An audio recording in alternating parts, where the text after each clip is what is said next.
మన VVIT university, absolute discipline, absolute education. Rangareddy జిల్లా షాబాద్లో ఒక ప్రేమోన్మాది 6గురిని అత్యంత కిరాతకంగా చంపాడు.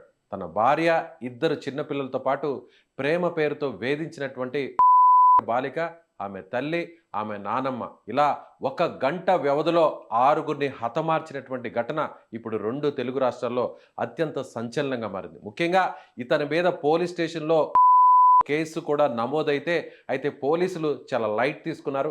పోలీసులు ఇతన్ని రిమాండ్కి పంపి ఉంటే ఇవాళ ఈ 6 మంది చనిపోయేవారు కాదని బాధిత కుటుంబాలకు సంబంధించిన వ్యక్తులు ఆరోపిస్తున్నారు. కానీ పోలీసులు మాత్రం ఖచ్చితంగా తాము రిమాండ్కి పంపాము, బెయిల్ మీద బయటకు వచ్చే ఈ దుర్మార్గానికి పాల్పడ్డారంటూ పోలీసులు చెప్తున్నారు. నిజంగా ఇలాంటి వ్యక్తులను, ఆల్రెడీ పెళ్ళై 2 పిల్లలున్నారు, మళ్ళీ ప్రేమ పేరుతో ఇంకొక అమ్మాయిని వేధించడం అనేది నిజంగా అత్యంత దారుణం. దీని గురించి డిస్కషన్ చేద్దాం. మనతో పాటున్నారు social activist, senior journalist Priya Chaudhary garu. నమస్తే మేడం. మేడం, చాలా బాధాకరమైనటువంటి ఘటన.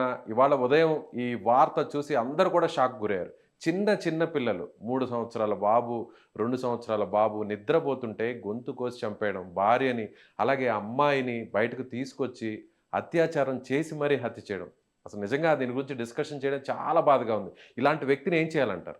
బాధ కాదండి, యాక్చువల్ గా మనం అందరం కూడా ఆలోచించాల్సినటువంటి అవసరం ఉంది. ఈ రోజు భార్య బిడ్డల్ని, చిన్న పసిపిల్లల్ని కూడా గొంతు కోసి చంపడం అనేటటువంటి ఉన్మాదము ఈ రోజు ఒక మనిషిలోకి ఎలా వచ్చింది? ఈ సమాజం అతని మీద చూపించిన ప్రభావం ఏంటి? కుటుంబ పరిస్థితులు ఏంటి? మన యొక్క ఎడ్యుకేషన్ సిస్టమ్ ఏంటి? ఫస్ట్ ఇవి మాట్లాడండి. దయచేసి వ్యక్తుల గురించి మాట్లాడకండి. ఒక వ్యక్తిని తయారు చేస్తున్నది సమాజం, ఒక వ్యక్తిని తయారు చేస్తున్నది విద్యా వ్యవస్థ, ఒక వ్యక్తిని తయారు చేస్తున్నటువంటిది న్యాయస్థానాలు, చట్టాలు. ఇది మాత్రం స్పష్టంగా చెప్తాను నేను. ఈ రోజు మనకు కొన్ని న్యాయస్థానాల్లో తీర్పులు చూస్తుంటే మాకే నోరు పెగలటం లేదు. ఇవన్నీ మాట్లాడాల్సిన అవసరం ఉందా అనిపిస్తుంది. ఇంకొక విషయం చూస్తే విద్యా వ్యవస్థలో ఎక్కడైనా సరే మోరల్ సైన్స్ ఉందా అండి? మోరల్ సైన్స్ చొప్పించాల్సినటువంటి అవసరం ఈ రోజు విద్యా వ్యవస్థలో ఉంది. అలాగే సోషల్ రెస్పెక్ట్ అసలు ఎవరికైనా నేర్పిస్తున్నామా మనము? అరే, చదువు అంటే దేనికోసం చదువుతున్నామా అంటే ఇవాళ ఇంజనీరింగే చదవాలి, చదివితే అమెరికా వెళ్ళి డాలర్లు సంపాదించాలి, లేదంటే ఈ రోజు ఒక యూట్యూబ్ పెట్టుకోవాలి, పక్కనాన్ని తిట్టేసేయాలి, తిట్టేస్తే డబ్బులు వచ్చేస్తాయి, ఎవడో ఒకడు కొమ్ముగాయ. ఇలా ఎంత అనైతికమైనటువంటి జీవన శైలి మన ముందు ఉంది. ఇలాంటి జీవన శైలిలో ఇంకా చెప్పాలంటే టాప్ పోస్ట్ లో ఎవరు నిలబడతారంటే మన రాజకీయ నాయకుల్లో కొంతమంది నిలబడతారు. వాళ్ళు వందల వేల కోట్లు, లక్షల కోట్లు ప్రజాధనం లూటీ చేసి వాళ్ళు న్యాయస్థానాలకి పంపించినా కూడా ఈ రోజు వరకు ఎవరు జైలుకి వెళ్ళింది లేదు, ఎవరికి శిక్ష పడింది లేదు. తర్వాత ఎవడైనా సరే ఇవాళ యూట్యూబ్లు తీసుకోండి, సోషల్ మీడియా తీసుకోండి, ప్రతి ఒక్క వెధవ అసలు సెలబ్రిటీ అనడానికి అసలు అర్థం లేకుండా చేసి అవతల పడేశారు. ఎవడు ఏ దరిద్రమైన పని చేసినా తీసుకొచ్చి స్టూడియోలో కూర్చోబెట్టి వాడిని ఒక హీరోనో ఆమెను ఒక హీరోయిన్ గానో పోర్ట్రైట్ చేసి, ఎందుకు పోర్ట్రైట్ చేస్తున్నారంటే వాళ్ళకి లక్షల్లో సబ్స్క్రైబర్స్ ఉన్నారు కాబట్టి వాళ్ళందరూ చూస్తే ఈ వీడియో వెళ్తుంది. ఇలాంటి అనైతికమైనటువంటి ఆలోచనలు ఇవాళ మనం ఒక వ్యక్తి గురించి మాట్లాడొద్దండి. మీడియా మొత్తం నేర్చుకోవాల్సినటువంటి అంశం వ్యవస్థలు ఎలా పనిచేస్తున్నాయి. వ్యవస్థల నుంచి పుట్టుకొచ్చిన వాడే ఇప్పుడు ఈ హంతకుడు. సమాజం యొక్క నైరాశ్యంతో, వ్యక్తుల యొక్క నైరాశ్యంతో, అలాగే వ్యవస్థలు భ్రష్టు పట్టిపోయి ఉన్నాయి. ఆ భ్రష్టు పట్టిపోయినటువంటి వ్యవస్థల నుంచి పుట్టినటువంటి వాళ్లే ఇలాంటి వాళ్ళందరూ. ఇవాళ మనం చూస్తున్నాం, ఎవరెవరిని టీవీలో కూర్చోబెట్టి ఇంటర్వ్యూలు చేస్తారండి. పెళ్లిళ్ళు అవో ఏమవో లివింగ్ టుగెదర్ అనగానే తీసుకొచ్చి వాళ్ళని ఒక పెద్ద సెలబ్రిటీ లాగా కూర్చోబెట్టి మీరు పోర్ట్రేట్ చేస్తున్నారు. ఇప్పుడు చెప్పండి, మీరు అలా మనందరం ఇలాంటివన్నీ ఎంకరేజ్ చేయడం వల్ల ఎవరికైనా వివాహ వ్యవస్థ మీద నమ్మకం ఉంటుందా అండి? లివింగ్ టుగెదర్ అన్న వాళ్ళని భార్యాభర్తలని చెప్పి టీవీ స్టూడియోలోకి తీసుకొచ్చి లవ్ సింబల్స్ ఇచ్చి ప్రేమ పాఠాలు పాడించి వాళ్ళని ఒక గొప్ప ఐడియల్ కపుల్ గా మీరు నిలబెట్టి ఏవైతే సంబంధాలు అయితే ఏదైతే ఉన్నాయో సుప్రీంకోర్టు మాకు ఇచ్చింది కాబట్టి మేము ఉన్నామన్నాం. సుప్రీంకోర్టు తీర్పులు సమాజంలో ఎంతవరకు అమలు అవుతాయి? సమాజానికి కొన్ని నైతిక విలువలు ఉన్నాయి. నైతిక విలువల్ని వదిలిపెట్టి రమ్మనమని ఏ సుప్రీంకోర్టు తీర్పు ఉండదు, గుర్తుపెట్టుకోండి. సమాజానికి విరుద్ధంగా ప్రవర్తిస్తే సుప్రీంకోర్టు అయినా దాన్ని పరిగణలోకి ఖచ్చితంగా తీసుకుంటుంది. ఈ వ్యవహారాలన్నీ చేయడం వల్లనే అరే జైలుకు పోతే బెయిల్ వస్తుంది, ఈజీగా వస్తున్నాయండి వాళ్ళ బెయిల్లు. జైలు అంటే భయపడిన వాడు ఎవడున్నాడు?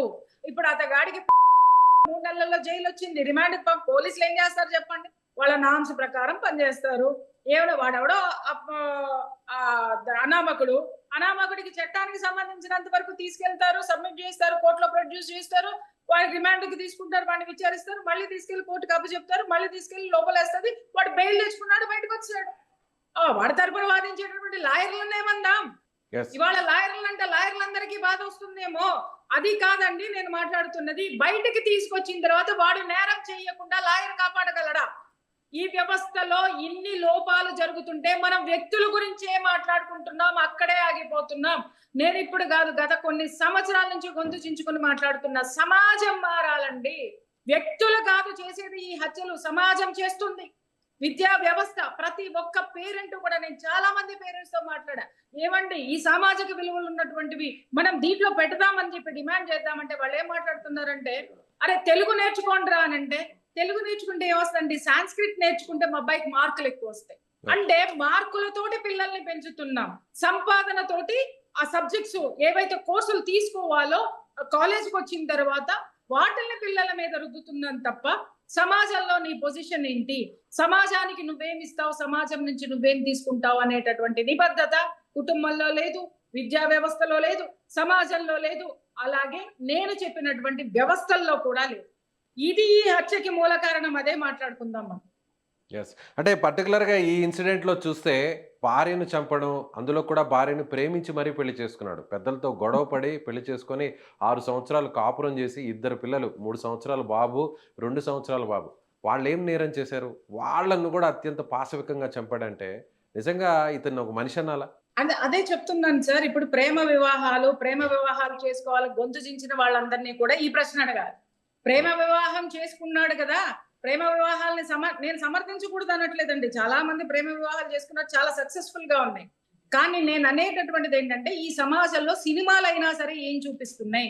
హీరో జైలుకి వెళ్తాడు, హీరో గంధం చెక్కల స్మగ్లర్ హీరో, అది స్టోరీ. మనకి మాఫియా నడుపుతాడు, అతను ఒక హీరో. ఆ హీరోయిజం మనం దేనికి అంటగడుతున్నాం? నేరస్తులు ఎవరైతే ఉన్నారో వాళ్ళని హీరోలుగా సినిమాలు చూపిస్తున్నప్పుడు ఈ సమాజంలో ఎవరైనా సరే దాన్ని తీసుకుంటారు తప్ప వేరే దాన్ని తీసుకోరు. మీరన్నారు చిన్న పిల్లల్ని ఎలా చంపారండి అనే కదా మీరు మాట్లాడుతున్నారు. అరే అతనిలో ఆ భావోద్వేగాలు నింపినటువంటి క్షణాలు ఏవి? ఇందాకటి నుంచి నేను అదే మాట్లాడుతున్నా. ఒక గుడికి వెళ్ళమని మనం ఎవరైనా చెప్తున్నా, గుడికో ప్రార్థనా స్థలానికో ఎక్కడికి వెళ్ళినా అక్కడ ఏం చెప్తున్నాం? కుటుంబ వ్యవస్థ గొప్పదని చెప్తున్నావా? చెప్పట్లేదు. అరే భార్య బిడ్డల్ని జాగ్రత్తగా చూసుకోవాలి, అదే నీ ధర్మం అని ఎవరైనా చెప్తున్నారా? చాలా కొద్దిమంది ఉన్నారు. ఎక్కడైనా సరే పదే ఉగ్గుపాల నుంచి చివరి వరకు కూడా ఇదివరకు సమాజం ఒక మనిషిని గమనించేది. ప్రతి ఒక్కళ్ళు హెచ్చరిస్తూ వచ్చేవాళ్ళు. భార్యాభర్తల్ని సరిగ్గా చూడకపోయినా ఊరు మొత్తం పట్టించుకునేది. ఆ వాడలో ఉన్న వాళ్ళు పట్టించుకునేవాళ్ళు, ఆ బంధువుల్లో ఉన్న వాళ్ళు పట్టించుకునేవాళ్ళు. ఈ రోజు ఎవరికి వాడు మైక్రో ఫ్యామిలీ అయిపోవడం వల్ల వాడి లోపల ఉన్నటువంటి ఆ ప్రేమ అనేటటువంటిది చచ్చిపోయింది. వాడి ముందున్నటువంటి లక్ష్యాలు రెండే. ఈ రోజు సంపాదించాం, తాగుదాం ఎంజాయ్ చేద్దాం. ఇవాళ యూట్యూబ్ వీడియోలు కొన్ని చూస్తున్నారండి, సోషల్ ఇన్స్టాలో తాగుతూ వీడియోలు పెడుతున్నారు. అసలు వీటికి చట్టబద్ధత ఉందా? ఒక్క మాట నేను అడుగుతున్నా. మందు కొడుతూ వీడియోలు పెడుతున్నారు, అమ్మాయిలతో అసభ్యకరంగా. నిన్న మొన్న చూసి ఒక ఇన్స్టాగ్రామ్ లో 2 ఇన్స్టాగ్రామ్ ఇన్ఫ్లుయెన్సర్లు పెళ్లి చేసుకుంటే గుడిలోనే ముద్దులు పెడుతున్నారు. అసభ్యకరంగా ఈ వాతావరణం సోషల్ మాధ్యమాల్లో ఇవన్నీ చూసిన వాడి మెంటాలిటీ ఎలా ఉంటుంది? జీవితం అంటే ఎంజాయ్ చేయడానికి ఉంటుంది. అరే ఏముందిరా భయ్, ఏదైనా అసలు మనం వాళ్ళకి భయం ఎక్కడ క్రియేట్ చేయాలి? జైలుకి వెళ్ళిన వాడి గతేంటో మనం ఏ రోజైనా ఒక్క వీడియో చేశామా? గుండెల మీద చేసుకొని చెప్పండి. ఇంటి దగ్గర ఉన్నటువంటి వాళ్ళ పిల్లలు ఎంత దయనీయమైన జీవితం గడుపుతున్నారో, తల్లిదండ్రులు ఏ సమాజం నుంచి ఎలాంటివి ఫేస్ చేస్తున్నారో చూపించామా? నిన్నగాక మొన్న బకెట్ భార్గవ అంశం తీసుకోండి. ఆ పిల్లాడు చేసినటువంటి తప్పుకి అంటే తల్లి కూడా మందలించలేదు ఒకప్పుడు. నేను ఇక్కడ చనిపోయిన వాళ్ళని తప్పు పట్టేటటువంటి విషయం కాదు, కానీ విశ్లేషణ జరగాలి.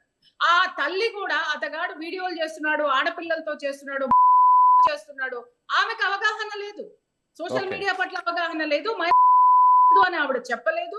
అలాగే చేసే వీడియోలన్నీ లవర్స్ తోటి, లవ్ తోటి, తర్వాత దాన్ని ఏమంటారు మిస్అండర్స్టాండింగ్స్ తోటి ఇవే ఉన్నాయి వీడియోస్.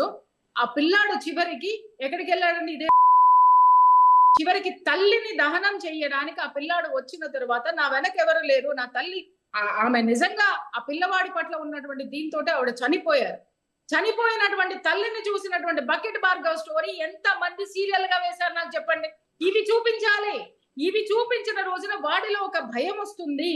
అరే నా బ్రతికింతే కదా, నా తల్లి జీవితం కూడా ఇంతే కదా, నేను ఏదన్నా తప్పు చేస్తే నా భార్య బిడ్డల జీవితాలు కూడా ఇంతే కదా, నేను వాళ్ళ నుంచి సమాజం నన్ను ఊరుకోదు, సమాజం నన్ను తిరగనివ్వదు. మనం ఎప్పుడైతే ఒక నేరం చేసిన వాడిని తీసుకొచ్చి స్టూడియోలో కూర్చోబెట్టి వాడి పట్ల సానుభూతి చూపించామో అప్పుడే సమాజం చచ్చిపోయింది. ప్రియా చౌదరి గారు, మేడం ఇక్కడ ఈ ఇన్సిడెంట్ లో అమ్మాయిని అంటే ప్రేమ పేరుతో అమ్మాయి వెంటబడ్డాడు, అమ్మాయి కాలేజీకి వెళ్తుంటే వెంట తిరిగాడు, ఒకానొక టైంలో అమ్మాయి మీద అఘాయిత్యం చేయబడ్డాడు, వాళ్ళ తల్లి కూడా అడ్డుకోవడం జరిగింది, చివరికి ఆమె కాలేజీని కూడా మాన్పించేస్తే పరీక్షల వరకే రాయించారు. అయితే ఇప్పుడు ఆమె ఒప్పుకోలేదని ఆమె కేసు పెట్టారని ఆమెను వాళ్ళ తల్లిని నానమ్మను చంపాడు. ఓకే, అంతటితో ఆగకుండా భార్య తగువ పెట్టుకుంటుంది, భార్య పదే పదే ఈ ఇష్యూ మీద గొడవ పడుతుందని భార్యను పిల్లలను కూడా అడ్డు తొలగించుకోవడానికి వాళ్ళను కూడా అత్యంత కిరాతకంగా చంపేశాడు. అంటే జనరల్ ఇలాంటి ఇన్సిడెంట్ ఇప్పటి వరకు మనం చూడలేదు. మీరు చూడలేదేమో, మేము చాలా చూసామండి, మేము చాలా చూసాం. అందుకనే కదా ఇప్పుడు కాదు, గత 9 సంవత్సరాల నుంచి కుటుంబ బంధాలని మొత్తుకున్న మొట్టమొదటి వ్యక్తిని నేను మీడియాలో. కుటుంబాలు సఖ్యతగా ఉండాలి, అత్తమామలు సఖ్యతగా ఉండాలి, భార్యాభర్తలు సఖ్యతగా ఉండాలి, పిల్లలతోటి బాగుండాలి, పిల్లలు తల్లిదండ్రులతో బాగుండాలి. ఎన్ని సంవత్సరాల నుంచి నేను మొత్తుకుంటున్నానండి. నన్ను తిట్టుకున్న వాళ్ళు ఉన్నారు, నన్ను తిట్టిన వాళ్ళు ఉన్నారు, నన్ను ట్రోల్ చేసిన వాళ్ళు ఉన్నారు. ఇవాళ మాట్లాడండి, ఇవాళ ఇతగాడు అంత ప్రేమించాడు. ఆ రోజు ప్రేమ ఉందా కామ ఉందా అని అనుకుందామా మనం ఆ రోజు? మరి పెళ్లి చేసుకున్నాడు, పెళ్లి చేసుకున్న తర్వాత ఇప్పుడు మీరే మాట్లాడుతున్నారు. నేను ఇందాకే ఈ సంఘటన గురించి చెప్పాను, భార్య తరచూ గొడవ పడుతుందని. ఎందుకు గొడవ పడదండి? రేపొద్దున ఇతగాడు ఇదే దుర్మార్గం చేస్తున్నప్పుడు ఏ ఆడది ఏ భార్య భర్తను అడగకూడదా? అడగదా? ఆ అవమానాలు సమాజం నుంచి ఆవిడే కదా ఫేస్ చేయాలి. రేపొద్దున పిల్లల మీద ఏ ముద్ర వేస్తుంది? ఈ పిల్లవాడు ఏ స్కూల్కి వెళ్ళినా కూడా స్కూల్లో ఉన్నటువంటి పిల్లల్ని ఏం మాట్లాడతారు? మీ నాన్న ఫలానా నేరం చేసి జైలుకి వెళ్ళాడు కదా అని అపహాస్యం పాలవుతారు. ఆ అవమానాలన్నింటినీ ఆవిడ తట్టుకోలేక భర్తని ప్రశ్నించిందని చెప్పేసి భార్యనే అతను చంపడం అనేటటువంటిది, అసలు అతని మనస్తత్వం ఏమిటి అనేటటువంటిది భార్య కూడా కనిపెట్టలేనటువంటి అంశం అంటే లేదండి. భార్య ఎప్పుడు కూడా ఒక్కసారి ఆడది తాళి పడగానే, మెడలో పడగానే మార్చుకుందామనే చివరి వరకు వెయిట్ చేస్తుంది. కానీ ఆ దుర్మార్గం పెట్టరేగిన రోజున ఆమెలో కూడా సహనం చచ్చిపోతుంది. ఖచ్చితంగా ఇది సమాజం మొత్తానికి అతను తన తప్పును చూపించినప్పుడు ప్రశ్నించింది. ఆ ప్రశ్నించడాన్ని అతను ఓర్చుకోలేకపోయాడు. అంటే ఏంటి? మొత్తం ఇదంతా కూడా సమాజం నుంచి ఎదిరించరా, ఎక్కువ మాట్లాడరా, దవడ పగలగొట్రా, అరే ఉరే తురే, నినగాక మనం చూసాం ఎలాంటి మాటలు మాట్లాడితే రాజద్రోహం కేసు నమోదైందో. ఇలాంటి వాళ్ళందరినీ తయారు చేస్తున్నది ఖచ్చితంగా బాధ్యతాయుతమైనటువంటి వ్యవస్థలు రెండే, ఒకటి సమాజం, 2 మీడియాస్.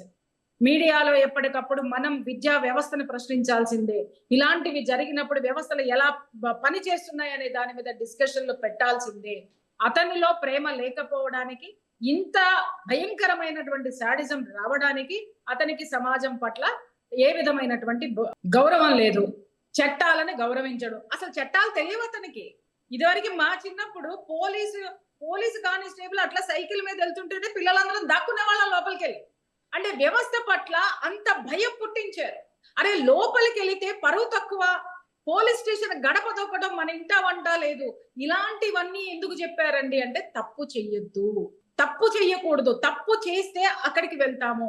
న్యాయం కోసం వెళ్ళినప్పుడు ఎవరు మాట్లాడరండి.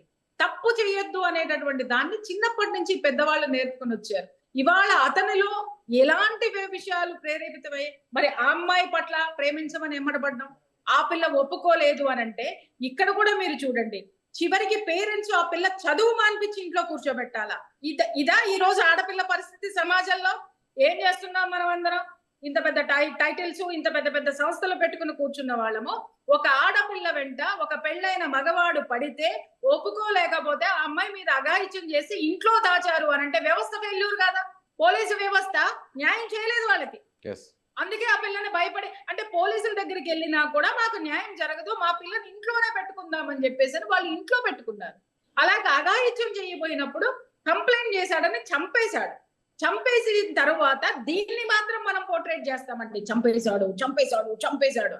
దీనివల్ల ఏం జరుగుతుందో చెప్పమంటారా? సమాజంలో ఇలాంటివి జరిగిన కంప్లైంట్ ఇవ్వడానికి ఇక నుంచి ఎవరు ముందుకు రారు. ఎందుకు? చంపేస్తారు కాబట్టి.